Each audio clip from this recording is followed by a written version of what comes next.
Ini adalah wilayah otonomi Uighur Xinjiang di Tiongkok yang terletak di bagian paling barat laut negara itu, berbatasan dengan Mongolia dan Kazakhstan. Ini bukan sekadar wilayah biasa, kita sedang membicarakan area yang sangat luas, lebih dari 618.000 mil persegi. Ngomong-ngomong, Xinjiang merupakan wilayah terbesar ke-8 di dunia, namun hanya sekitar 9,7% lahannya yang cocok untuk dihuni. Sisanya terdiri dari padang rumput kering dan gurun. Bahkan terdapat 3 gurun besar di sini, menjadikannya salah satu wilayah terkering di negara tersebut. Dan ketika gurun berakhir, pegunungan besar langsung dimulai. Jelas bukan tempat terbaik untuk ditinggali. Berdasarkan lokasinya, Anda mungkin sudah menyadari bahwa wilayah ini tidak memiliki akses ke laut dan laut terdekat berjarak ribuan kilometer. Menurut arsip Guinness World Records, ibu kota Xinjiang adalah kota yang paling jauh dari laut dibandingkan kota manapun di dunia. Sekarang, bayangkan sebuah wilayah yang kering, tandus, dan didominasi gurun. Justru disinilah Tiongkok memutuskan untuk membawa dan melepaskan jutaan ikan, kepiting, dan berbagai biota air lainnya.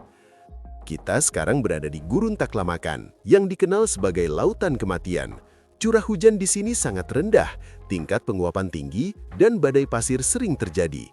Untuk waktu yang lama, kondisi lingkungan ini menjadi masalah besar bagi kehidupan. Namun belakangan ini, semuanya mulai berubah. Suatu hari, tepat di jantung Gurun Taklamakan, beberapa orang menekan tombol pada panel kontrol dan saat itulah budidaya perairan lokal dimulai. Sebanyak 100.000 benih ikan laut, termasuk kakap emas, kerapu, ikan pipih, dan berbagai jenis lainnya, ditempatkan di kolam buatan khusus. Pemandangan yang hidup ini sangat berkontras dengan hamparan gurun tak berujung di sekitarnya. Menariknya, meskipun kondisi lingkungan sangat keras, benih ikan tersebut mampu beradaptasi dengan cepat terhadap habitat barunya. Setelah proses pembiakan yang cermat, tingkat kelangsungan hidupnya bahkan mencapai 99%. Ini menjadi awal dari sebuah proyek besar. Kini, di wilayah pedalaman yang dulunya kekurangan air, puluhan ribu orang menggantungkan hidupnya dari sektor perikanan. Lebih dari itu, pada tahun 2016, pendapatan rata-rata nelayan di Xinjiang mencapai 16.600 yuan atau sekitar 2.300 dolar AS, lebih tinggi sekitar 800 dolar dibandingkan pendapatan rata-rata petani lokal. Hal ini terdengar aneh, bahkan hampir mustahil. Namun di lembah-lembah sungai gurun yang dulunya rawan kekeringan, kini berdiri fasilitas budidaya ikan dalam skala besar, terutama di danau-danau seperti Danau Bosten dan Lop Nur. Kita bisa sepakat bahwa ide membudidayakan ikan laut di gurun terdengar gila, seperti menebang kayu di Antartika. Namun kenyataannya tidak seburuk yang dibayangkan. Memang tantangan terbesar adalah kondisi lingkungan, tetapi gurun memiliki keunggulan tersendiri, sinar matahari melimpah, dan perbedaan suhu yang besar antara siang dan malam, yang justru menguntungkan bagi beberapa organisme air. Seperti yang telah disebutkan, badai pasir sering terjadi, namun masalah ini juga telah teratasi. Biro Meteorologi setempat membangun jaringan pemantauan cuaca yang kompleks di area budidaya dengan memanfaatkan model peramalan canggih. Mereka memberikan perakiraan cuaca hingga 48 jam ke depan, sekaligus mengirimkan peringatan dini tentang badai pasir, gelombang panas, angin kencang, hingga cuaca dingin ekstrim. Dengan begitu, para petani memiliki cukup waktu untuk mengambil langkah perlindungan. Bahkan, layanan meteorologi memainkan peran penting dalam proses distribusi benih ikan. Mereka memprediksi perubahan cuaca dan menentukan waktu terbaik untuk pengangkutan, yang secara signifikan meningkatkan tingkat kelangsungan hidup ikan. Selain itu, selama proses konstruksi, tim peneliti mengembangkan sistem ekologi cerdas yang mampu menjaga suhu air antara 6,8 derajat Celcius hingga 30 derajat Celcius, sehingga mendukung pertumbuhan ikan secara optimal. Sistem ini berhasil mengatasi salah satu tantangan utama dalam budidaya perikanan di gurun, yaitu suhu ekstrim. Ternyata, gurun ini tidak sesederhana yang dibayangkan. Di bagian barat laut Gurun Taklamakan, terdapat sekitar 7.107 hektare perairan asin alkali yang merupakan bagian dari kawasan lindung nasional. Selain itu, terdapat pula sungai, danau, serta waduk alami. Memang iklim di wilayah ini sangat kering dan dipenuhi sinar matahari. Namun, itu tidak berarti tidak ada air sama sekali. Secara mengejutkan, meskipun jauh dari laut, wilayah Xinjiang memiliki total area perairan sekitar 2.100 mil persegi. Badan-badan air ini menjadi habitat bagi lebih dari 500 spesies organisme kecil yang dapat dimanfaatkan sebagai sumber pakan alami bagi ikan budidaya. Namun, ada satu masalah besar. Air di wilayah ini sangat asin, bahkan cenderung bersifat basah, alkali. Untuk waktu yang lama, air tersebut dianggap tidak berguna. Tanah di sekitarnya pun memiliki karakteristik salin alkali, yang secara tradisional dinilai tidak cocok untuk pertanian dan bahkan dapat menurunkan kualitas air. Meski begitu, Tiongkok berhasil menemukan cara untuk mengatasinya. Dengan mengubah kelemahan menjadi keunggulan, semuanya dimulai dari kawasan peternakan Bingtuan, tempat eksperimen berani dilakukan untuk membudidayakan ikan laut di air asin alkali. Tentu saja, prosesnya tidak sesederhana melepaskan ikan ke dalam air tersebut dan berharap hasil terbaik. Setelah melalui berbagai eksperimen yang didukung oleh pendanaan dari Provinsi Guangdong di Tiongkok Selatan, para peneliti menemukan cara untuk memodifikasi air agar menyerupai air laut. Caranya adalah dengan menambahkan unsur-unsur jejak, terutama ion kalsium, magnesium, dan kalium. Unsur-unsur ini tidak berbahaya bagi kesehatan manusia dan relatif murah.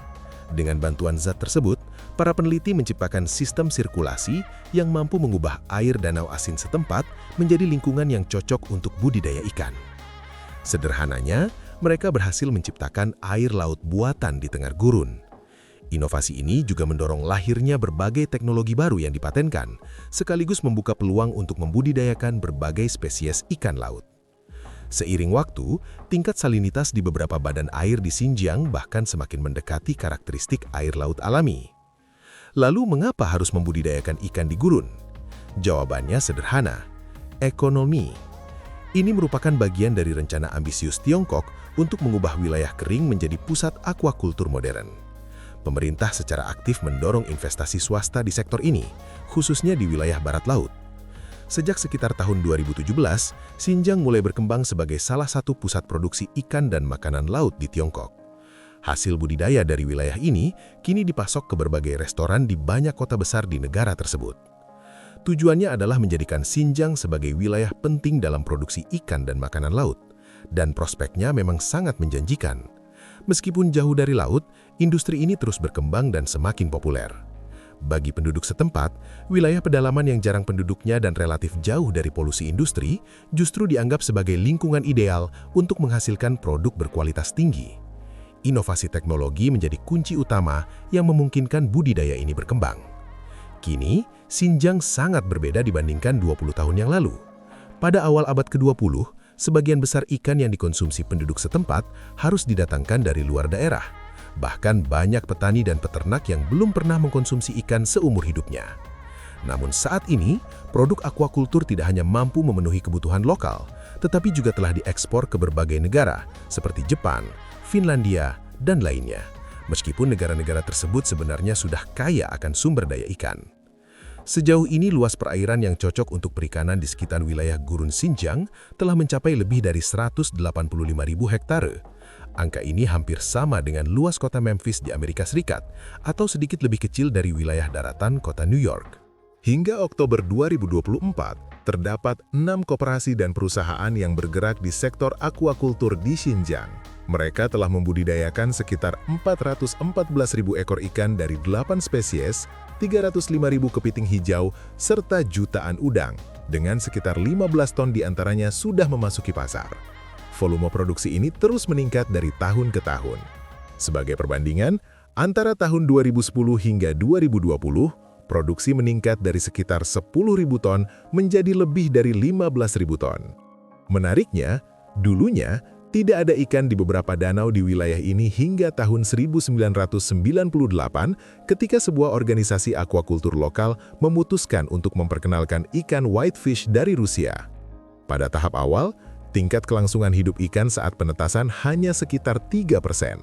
Namun pada tahun 2000, otoritas perikanan setempat menginvestasikan sekitar $520.000 AS untuk membangun fasilitas budidaya ikan. Dana ini digunakan untuk mengembangkan infrastruktur dan teknologi pembiakan, sekaligus merekrut lebih banyak tenaga ahli untuk penelitian.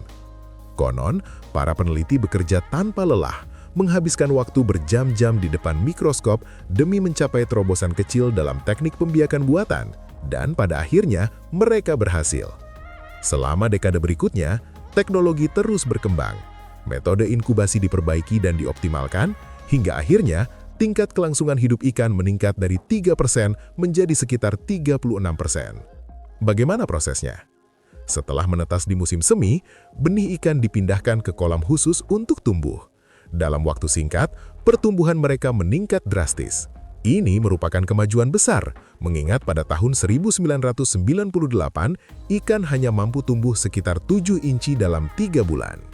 Pada bulan Juni, sebagian besar ikan yang bertahan hidup dilepaskan ke danau, sementara sisanya dibeli oleh petani lokal untuk dibudidayakan lebih lanjut. Ikan yang hidup di danau membutuhkan waktu sekitar 3 hingga 4 tahun untuk mencapai berat optimal pasar, yaitu lebih dari 2 pon. Singkatnya, seluruh penelitian ini membuahkan hasil. Danau Sairam kini telah menjadi pusat penting produksi ikan air dingin. Perusahaan yang beroperasi di sana bahkan menjadi salah satu eksportir whitefish terbesar di Tiongkok dengan hasil tahunan lebih dari 400 ton. Lalu, jenis ikan apa saja yang dibudidayakan di Xinjiang? Ternyata cukup beragam, mulai dari ikan air tawar, udang, abalon, hingga lobster. Pada tahun 2023, salah satu peternakan bahkan berhasil membudidayakan udang putih Amerika Selatan. Kemudian pada Mei 2024, mereka mulai melakukan uji coba budidaya kerapu. Namun, udang menjadi salah satu komoditas paling populer karena rasanya dan kualitasnya yang mendekati makanan laut asli. Di peternakan lain, berbagai jenis biota laut sempat dicoba, mulai dari udang hingga lobster. Namun pada akhirnya, ikan nila dipilih karena terbukti paling menguntungkan dan mudah dibudidayakan. Bahkan karena potensinya yang besar, peternakan tersebut membangun kolam seluas 165 hektar dan berhasil membudidayakan sekitar 650.000 ekor ikan nila dalam waktu singkat, menghasilkan lebih dari $1 juta AS. Sementara itu, di Danau Bosten, produksi juga mencetak rekor. Pada tahun 2023, ribuan ton kepiting berhasil dipanen. Tahun yang sama juga mencatat peningkatan produksi udang dan bahkan salmon. Salmon lokal ini diproses, dikemas, dan dikirim ke konsumen dalam waktu kurang dari 24 jam setelah ditangkap. Bayangkan, salmon yang dibudidayakan di tengah gurun, sungguh luar biasa. Namun sebenarnya, banyak spesies yang dibudidayakan di Xinjiang cukup sensitif. Mereka membutuhkan kualitas air yang tinggi dengan suhu dan tingkat salinitas yang sangat terkontrol, dan semua kondisi tersebut kini berhasil dipenuhi. Lebih dari itu, Xinjiang tidak hanya menghasilkan ikan dan makanan laut, tetapi juga mutiara. Ya, di tengah gurun, mutiara menjadi salah satu pencapaian terbaru dari sektor aquaculture wilayah ini. Proyek budidaya mutiara sendiri pertama kali dimulai pada tahun 2012, namun baru belakangan ini mulai menarik perhatian publik. Pada tahun 2023, para investor mulai membudidayakan sekitar 2 juta tiram mutiara dan berencana menjual mutiara pertama mereka pada paruh kedua tahun 2025. Menariknya, fakta bahwa mutiara ini dibudidayakan di tengah gurun pasir justru dapat meningkatkan nilainya secara signifikan. Salah satu faktor utamanya adalah iklim Xinjiang yang memiliki perbedaan suhu sangat besar antara siang dan malam. Malam yang dingin dan siang yang penuh sinar matahari menciptakan kondisi ideal, tidak hanya bagi beberapa jenis ikan, tetapi juga untuk budidaya mutiara. Kondisi ini menghasilkan mutiara dengan kilau yang lebih kaya dan tekstur yang khas. Selain itu, teknologi khusus memungkinkan limbah organik dari ikan diubah menjadi zat penting seperti asam amino dan nitrat. Senyawa-senyawa ini sangat dibutuhkan untuk pertumbuhan dan kesehatan tanaman air, yang pada akhirnya menjadi sumber makanan bergizi bagi tiram mutiara. Tiram itu sendiri juga berperan penting dalam meningkatkan kualitas air, sehingga membantu mengurangi biaya pemurnian air dalam sistem budidaya. Inilah sebuah siklus ekosistem yang saling mendukung. Adapun produk lainnya, seperti yang telah disebutkan sebelumnya, tidak hanya dijual di dalam negeri Tiongkok, tetapi juga diekspor ke berbagai negara. Dampaknya terhadap ekonomi lokal pun signifikan. Satu peternakan ikan dapat meningkatkan pendapatan tahunan sekitar 30 rumah tangga lokal sebesar $2.000 hingga $2.700 AS per keluarga. Jumlah ini diperkirakan akan terus meningkat seiring bertambahnya jenis ikan yang dibudidayakan. Dengan kata lain, semakin banyak varietas ikan yang dikembangkan, semakin banyak pula masyarakat yang terlibat dalam industri ini. Salah satu keunggulan utama Xinjiang adalah kemampuannya membantu memenuhi permintaan makanan laut dalam negeri Tiongkok sehingga dapat mengurangi ketergantungan pada impor. Dengan berkembangnya industri ini, Tiongkok berpotensi bergerak menuju swasembada, setidaknya dalam sektor ikan dan makanan laut. Popularitas akuakultur di Xinjiang juga membuka peluang besar bagi pertumbuhan ekonomi. Seiring meningkatnya kesadaran konsumen terhadap produk-produk ini, wilayah tersebut berpotensi menarik lebih banyak investasi untuk memperluas produksi. Namun, dampaknya tidak hanya terbatas pada sektor perikanan. Perkembangan ini juga didukung oleh peningkatan infrastruktur yang pesat, seperti jaringan kereta api berkecepatan tinggi, penerbangan sipil, pasokan energi, dan sistem logistik modern. Kini, produk perairan dari Xinjiang bahkan dapat dikirim ke provinsi-provinsi pesisir.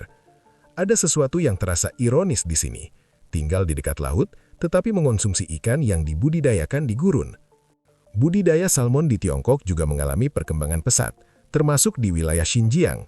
Selama 1 dekade terakhir, puluhan ribu ton salmon telah berhasil dibudidayakan di wilayah ini. Mereka bahkan mengembangkan robot pembersih bawah air pertama di negara tersebut, serta membangun sistem akuakultur resirkulasi semi tertutup. Berkat inovasi ini, perusahaan tersebut kini mampu memproduksi hingga 40 juta benih salmon per tahun dengan kapasitas produksi tahunan mencapai 12.000 ton. Selain itu, mereka juga telah membangun rantai produksi yang lengkap, mulai dari penelitian dan pengembangan, pembiakan benih, budidaya cerdas, pengolahan, hingga distribusi. Secara keseluruhan, transformasi yang dilakukan Tiongkok di wilayah Xinjiang menunjukkan bagaimana teknologi dan inovasi dapat mengubah lingkungan yang tampaknya tidak bersahabat menjadi pusat produksi pangan yang bernilai tinggi. Secara keseluruhan, ini merupakan pencapaian yang sangat luar biasa. Budidaya salmon telah menjadi industri yang sangat bermanfaat bagi negara. Sebagai contoh, tambak ikan di gurun telah membantu lebih dari 3.000 orang mendapatkan pekerjaan. Perlu dicatat bahwa meskipun popularitas budidaya salmon di wilayah ini meningkat pesat dalam beberapa tahun terakhir, praktik ini sebenarnya bukan hal baru. Sebagai contoh, ikan traut pelangi pertama kali diperkenalkan ke lembah Sungai Ili di Xinjiang Barat pada tahun 1970-an. Artinya, sudah ada dasar atau preseden untuk budidaya ikan di wilayah ini sejak lama.